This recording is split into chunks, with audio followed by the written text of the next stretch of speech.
Hey guys, in this video I'm going to show you how to create an account in Talabat. The first thing I want you to do is launch the Talabat app, and then you need to select your delivery address. So I'll stick with this address right here. I'll click on yes delivery here, and after that what you need to do is just come here and click on login. Then you can click here on continue with phone number or continue with Google, or you can click on view more as well if you want to use your email address. I'll click on continue with email. And then here, I want you to click on create an account.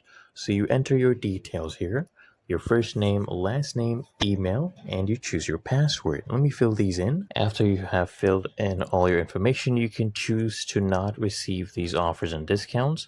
So you can toggle this one off if you want, and then click here on create account. I'll just leave this one on, click on create account, and basically you have created your Talabat account. And that is how to create account in Talabat.